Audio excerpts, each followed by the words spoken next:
400 planes disappeared. 400 aircraft took off into the Pacific sky, and only a small number made it back. What took place on June 19, 1944, wasn't just another fight. It turned into a slaughter, a one-sided clash that changed how air battles would be fought forever. Most people know about Pearl Harbor, but almost no one knows about the day the United States wiped out Japan's air power in just a few hours. The Pacific sky was still dark. A thin orange glow slowly grew along the edge of the horizon, and below it Task Force 58 got ready for the coming fight. Engines growled like trapped animals. Sailors moved across the decks, shapes barely visible in the dim morning light. Every breath carried the mixed smell of fuel, oil, and seawater. On that morning, June 19, 1944, history was about to snap in a new direction. Lieutenant Commander David Harrington buckled himself into a plane unlike anything he had handled before, the F6F Hellcat. It was a fighter built from painful lessons, a machine created to destroy the idea that Japan ruled the skies. Harrington ran his hand over the thick armor around the cockpit. 6.50 caliber guns sat inside its wings. A huge 2,000 horsepower Pratt & Whitney engine roared awake, and Harrington understood this was no normal aircraft. This was America's response to the Zero, and it was ready for battle. Past the carriers, the ocean looked quiet and endless, but the peaceful view was a trick. Intelligence warnings had already come in. The Japanese were preparing to strike with everything they had. Hundreds of planes. Possibly the biggest air attack of the war in the Pacific. Somewhere past the horizon, the enemy gathered, certain they could smash the American fleet. They didn't know the truth. Within hours, the entire balance of air power would shift forever. The Zero, once feared at Pearl Harbor, Wake Island, and the Coral Sea, was about to meet its end. Over the Marianas, the Hellcat would earn its reputation. What happened that day wouldn't simply be remembered as a victory. It would be remembered as the moment Japan's air force was broken. Only 3 years earlier, things had been the complete opposite. In December 1941, Japanese aircraft tore across Pearl Harbor. The Zero, fast, light, and shockingly maneuverable, seemed impossible to stop. It could turn tighter than American planes, climb faster, and outrun anything the U.S. had. Pilots called it a ghost because it seemed to ignore the normal limits of flight.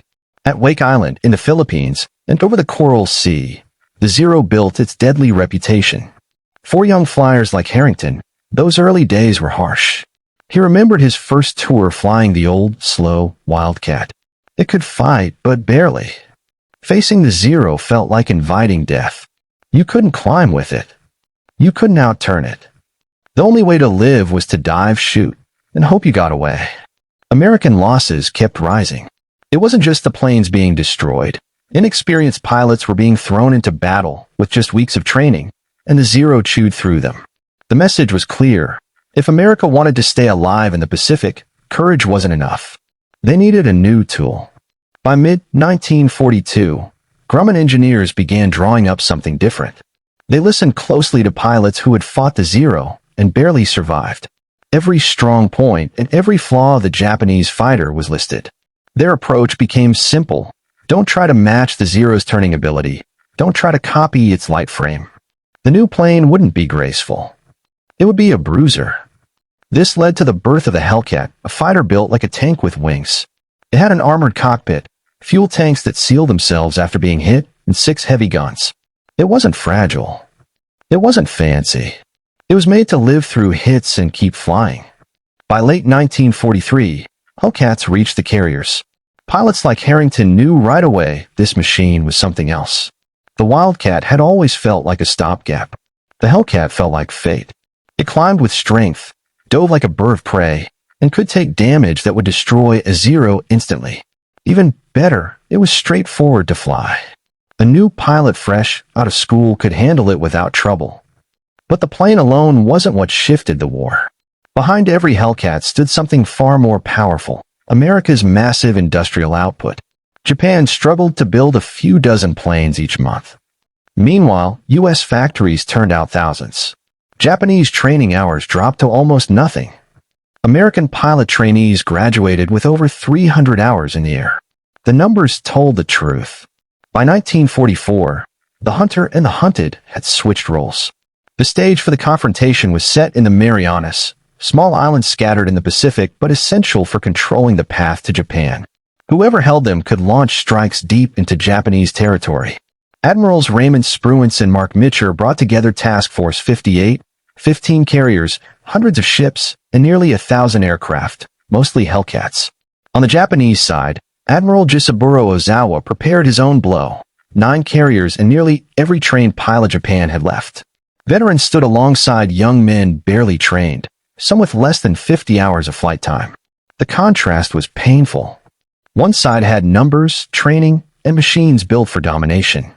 The other had fragile aircraft, dwindling experience, and a reputation that was already collapsing. On the night of June 18th, Harrington walked the flight deck. The air smelled of fuel and the ocean. He stopped beside his Hellcat, tail number 29, and felt calm. This wasn't 1942 anymore. This was a different war, and by the next sunrise, the Zero's long rule would be done. When June 19th, 1944 began, the air felt charged with something strange. Not fear, not anxiety, something else like everyone sensed history was about to turn. On the USS Independence, Harrington pulled his gear tight around him while the deck buzzed with movement. Mechanics yelled back and forth. Crewmen moved planes into place. Ammunition teams fed long belts of rounds into the fighters. The sea breeze brought the sharp smell of gasoline. Everyone aboard understood that this day would decide the future of the Pacific. At the heart of everything stood Captain Walter Green, commander of Air Group 22. Green was a veteran of Midway, a man who had watched close friends die in flaming wildcats. His face was hard and weathered, his voice rough, but his eyes were alive, sharp, burning with quiet intensity. "Gentlemen," he said, pointing at the tactical board, "today's reckoning. Task Force 58 covers 15 miles of ocean. Our battleships guard the line. Our carriers are on strike. And you are the shield. The Japanese will throw everything they have at us.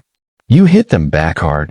Standing beside Harrington was his wingman, Lieutenant Samuel Ortiz, barely 20, dark hair, quick smile, nerves of steel.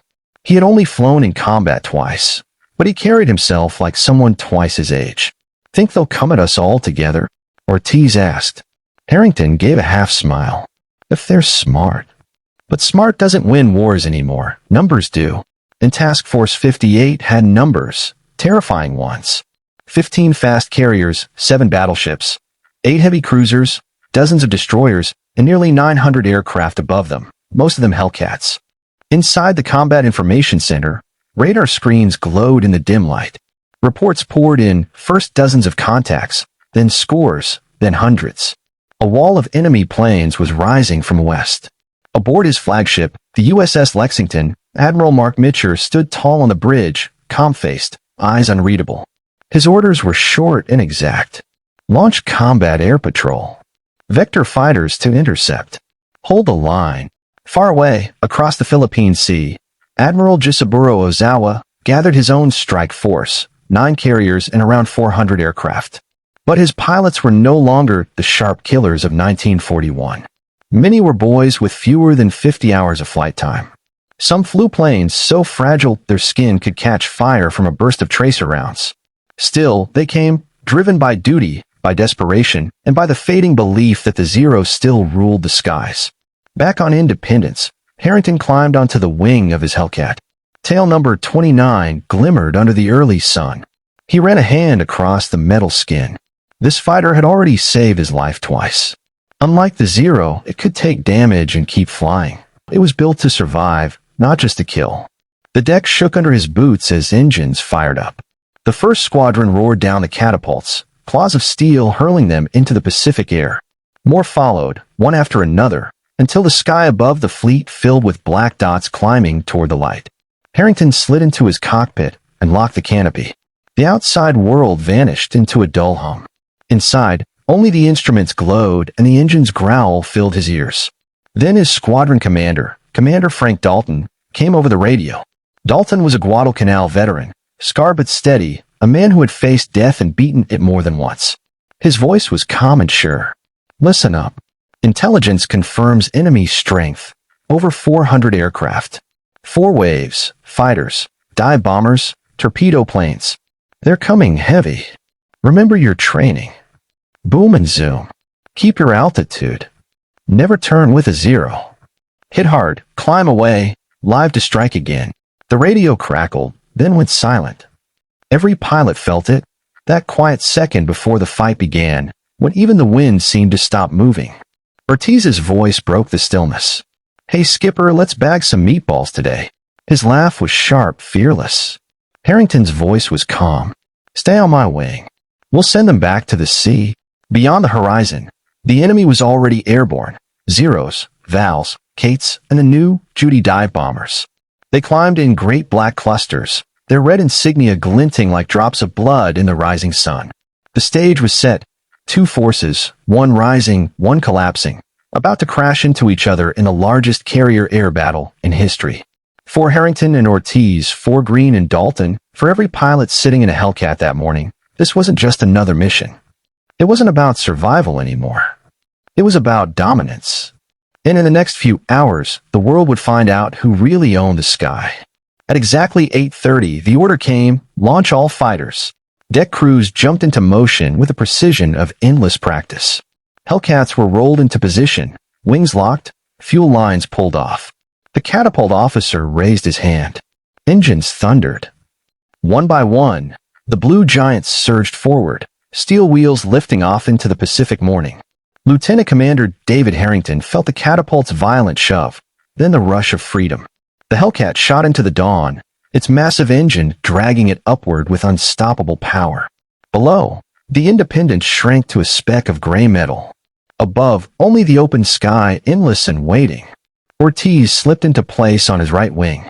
The two Hellcats sliced through the cool morning air, climbing higher and higher until the fleet was just a faint shadow far below. Stay tight, Harrington called. Always, Ortiz answered, his tone steady. At 15,000 feet, the first reports crackled through the radio. Multiple bogeys, bearing 270. Estimate 80 plus. Altitude unknown. The words hit like a knife. Captain Green's voice came next. All units, intercept. Don't let them through.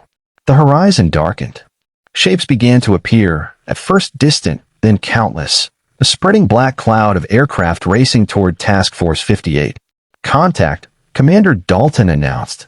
His tone was even, measured, but every pilot could feel the tension tighten inside. The first wave was coming. Harrington banked his Hellcat, climbing above the approaching swarm. Altitude was survival. From here, he could dive like a hawk, hit hard, then pull away before the Zeros could react. Below them, the Japanese formation spread wide. Sunlight flashed off their silver wings marked with red circles. Some flew in neat, steady groups. Others wobbled and drifted, green pilots barely trained. Harrington could almost picture their faces, not hardened men, but boys. Boys with bombs, though, could still kill. Hammerflight, follow me, Harrington called. He shoved the throttle forward. The Hellcat screamed. Gravity yanked him downward into a dive, the airspeed needle climbing past 350. The wind howled against the canopy. At 1,000 yards, he locked onto a zero.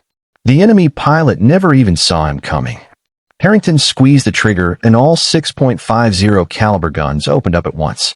Tracer rounds streaked through the air like streams of burning metal. The Zero's thin skin ripped apart instantly. A blast tore through the cockpit, then fire, smoke, and silence. The plane broke apart in the air. Splash one, Harrington called, pulling the Hellcat back into a climb. Ortiz's voice came a second later. Got one. Judy bomber going down. Harrington looked over. Ortiz's Hellcat still smoked from its guns, and the Japanese dive bomber was spinning toward the water. The fight spread across 30 miles of sky. Hellcats tore through enemy groups from high above, diving hard and climbing away before the Japanese could react. Zeros twisted wildly, trying to drag the Americans into tight turns, but the Hellcats were too strong, too fast. Ortega suddenly had two Zeros chasing him. They dropped onto him fast, firing. Skipper, I've got trouble, he shouted. Harrington rolled sharply, dropping down from above. His burst blew the first Zero's engine apart. A black cloud exploded from the nose. The second Zero broke off, but Ortiz was already climbing again, safely clear. All around them, fire lit the air. Bombers fell burning. Torpedo planes were ripped apart before they even lined up an attack. The ocean below churned with debris, burning fuel, snapped wings, and pilots bailing out into dark waters slicked with oil. For the Japanese, the attack turned into confusion. Pilots shouted into radios trying to regroup, but the American defense was tight and disciplined.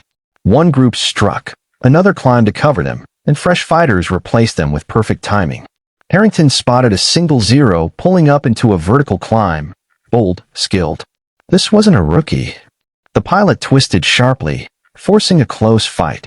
For a moment, Harrington felt the danger. The Zero could still turn tighter, cutting the circle like a blade.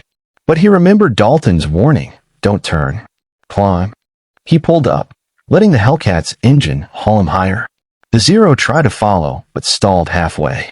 That was Harrington's moment. He rolled upside down, dropped into a split S, and came down behind the enemy plane. A short burst ripped through the fuselage. The Zero fell like a burning star, tumbling into the sea. Splash another, Harrington muttered. By 10:30, the first Japanese wave was destroyed. Dozens of planes crashed, burning into the water. Maybe 10 reached the American ships, and none made it through the wall of anti-aircraft fire waiting for them. The radio hissed alive again. All units, new contacts, large group inbound. Estimate 120 aircraft, bearing 280. Harrington checked his fuel, still good. Then his ammo, more than 1,000 rounds left. Enough. Ortiz came back on the radio, breathing hard, adrenaline thick in his voice. You ready for round 2, Skipper? Harrington pulled his gloves tighter. His reply was steady. Always. The western horizon darkened again. More shadows, more planes rising. Another storm was coming, and Task Force 58 prepared to face it. The second wave rolled in like a dark flood. 120 Japanese planes, fighters, dive bombers, torpedo bombers sweeping across the Pacific like a black sheet. For a moment, it seemed endless. Harrington's grip tightened on the stick. Here they come. Ortiz's voice cracked over the radio, raw and breathless. Skipper, that's a whole damn Air Force. Harrington answered with iron in his tone. Then let's bury it. The Hellcats dove again, 36 blue fighters slicing down from the sunlight. Their guns lit up, tracers ripping through the air. The Japanese formation caved on impact. Green pilots panicked and scattered. Veterans tried to hold the line, tried to form a barrier, but the Hellcats tore through them like lightning.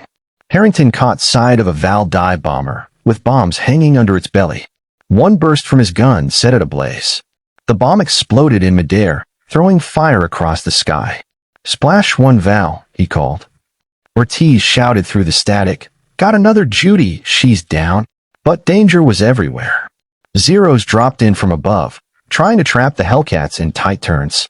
One got onto Harrington's tail, rounds stitched across his wing. The Hellcat shook violently. He rolled hard left and dove straight down. The Zero chased after him, too eager, too close. At 5,000 feet, Harrington yanked into a climbing turn, the Hellcat's power dragging him upward like a rocket. The Zero tried to follow, but lost lift. Harrington flipped over and came down like a hammer, guns roaring. The Zero exploded in a burst of flame. Splash another, he said under his breath, sweat running down his face. Across the sky, the same pattern repeated, Hellcats using speed, height, and raw power to tear the enemy apart. Zeros twisted, clawing for advantage, but they simply couldn't win anymore. Captain Walter Green's squadron reached the torpedo planes, the Nakajima B-5NS, the same type that had mauled Pearl Harbor. Now they crawled toward the fleet at barely 200 miles an hour. Against Hellcats, it was a massacre. Green himself shot down 2 in a single run. Others followed until wreckage littered the sea. Still, the Japanese kept coming, wave after wave. By noon, radar spotted a third assault, about 80 more planes. Good God, Ortiz whispered. Harrington steadied his voice. They're throwing everything. This is it, their last strength. The Hellcats rose once more. New pilots launched while others landed for fuel or ammunition. The rotation never stopped. One squadron finished, another took its place. The third wave was even younger, pilots barely trained, some struggling just to stay in formation. And still they came. Harrington dropped onto a Judy bomber and shredded its engine. The pilot bailed out, parachute drifting helplessly toward the sea. Ortiz picked off a Zero with a single burst. The radio was filled with shouts. Splash one, got another Val. They are dropping like flies. The whole sky looked like it was burning. Smoke wound across the blue. Planes spiraled down in flames, hitting the water and exploding into fire.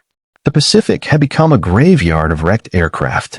At 13:15, radar found a fourth wave, smaller, only about 50 planes. But these weren't elite units. These were leftovers, training aircraft, outdated models, anything that could get airborne. Dalton's voice cut through sharply. "Gentlemen, finish it." The fourth wave barely got close. Hellcats tore through them with brutal efficiency. Old clunkers burned instantly. Slow twin-engine bombers lumbered forward only to be ripped apart. When the wave collapsed, Japan had nothing left to send. Then silence. Harrington leveled off at 12,000 feet and scanned the horizon. The sky that had been packed with planes was empty now. No more swarms. Only drifting smoke. Only wreckage.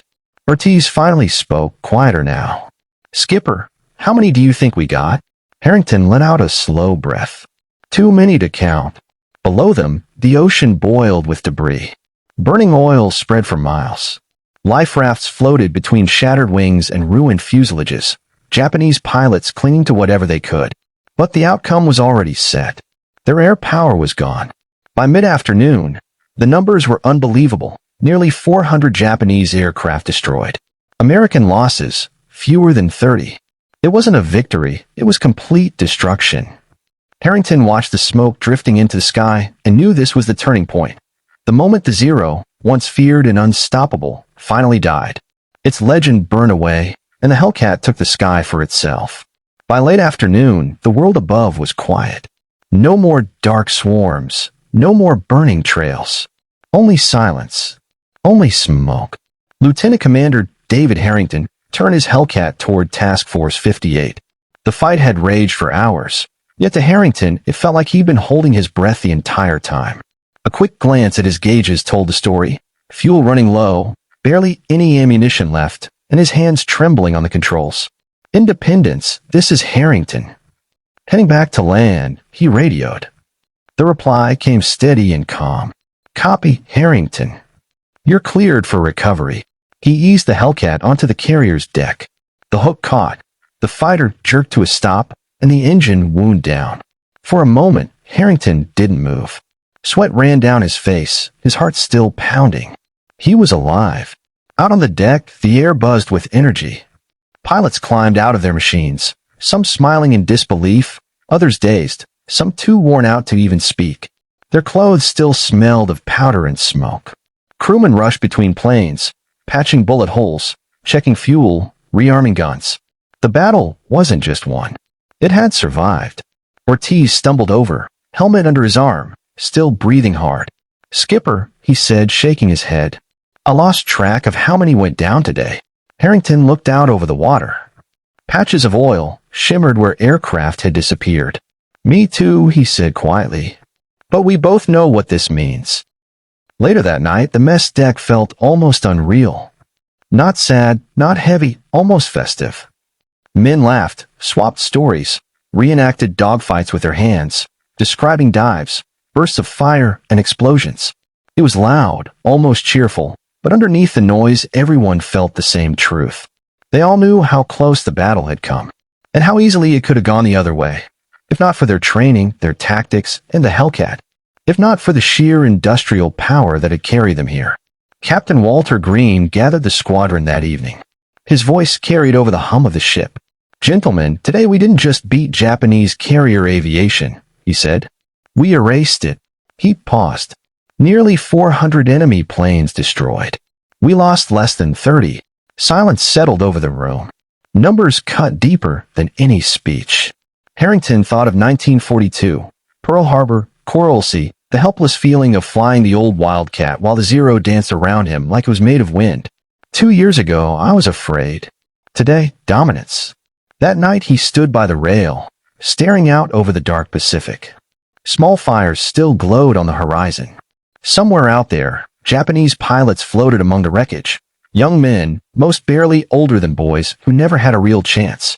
The victory was clear, but it wasn't sweet. "We broke them today," he muttered. "They'll never come back from this." Japan had lost more than planes. They had lost their veterans, the elite pilots who had carried the empire since the start of the war. Those men couldn't be replaced. Their experience was gone forever. New pilots would come, yes, but teenagers, barely trained, flying aging machines straight into the teeth of Hellcats. Meanwhile, American factories were turning out 2,000 planes every month. New squadrons graduated constantly, better trained, better supplied, ready for anything. The machine of war was moving at full speed now, and nothing could slow it down. By midnight, the final count was official. Nearly 395 Japanese planes were gone. American losses, 29. A kill ratio of more than 14-1. It wasn't just numbers. It was a turning point. From that day forward, no one in Task Force 58 would ever fear the Zero again. The Pacific skies belonged to them now. The next morning was strangely calm. No swarms of enemy fighters. No trails of smoke clawing at the horizon. Just the steady hum of carriers steaming west. But history had changed.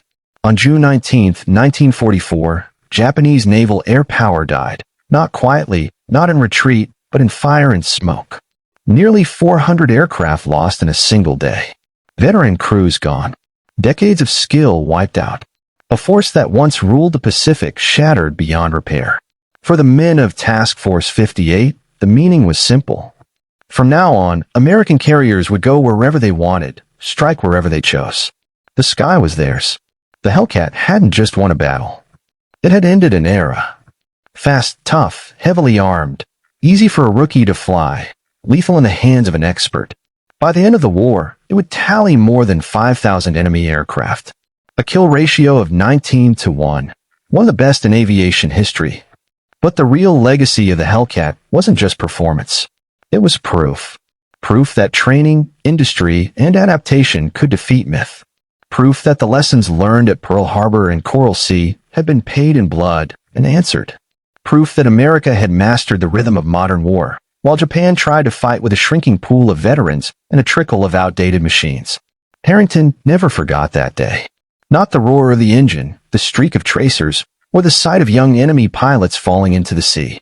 He remembered standing on deck at sunset, the sky red like spilled paint, Hellcats lined along the carrier with their wings folded like watchful sentries. The men laughing, alive, triumphant, and beneath it all, a quiet weight. Because Harrington knew what few said aloud. Those Japanese pilots had fought bravely. They died believing they could turn the tide.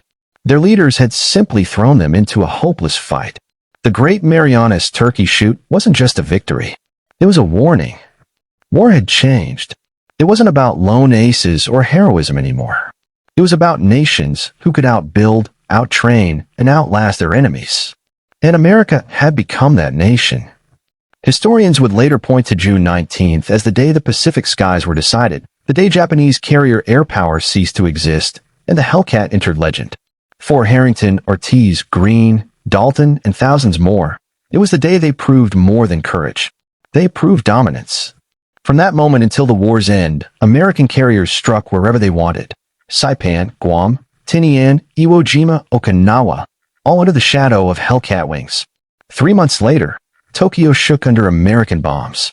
And when the war finally ended, Hellcats circled above Tokyo Bay as the surrender was signed aboard the USS Missouri. The Zero was gone. Its legend ended in fire. And the Hellcat remained, symbol of industrial strength, of a nation that had turned the tide, of the day the skies declared, Zero's age is over. The future belongs to the Hellcat. But the past is never silent. The Great Marianas Turkey Shoot was only one chapter. The Pacific still burned, and the war was far from finished. If you enjoyed this story, stay with us. More battles, more machines, more forgotten voices wait to be uncovered. Subscribe to Warline Archives and step with us into the shadows of history. The past still speaks, and we will tell its story.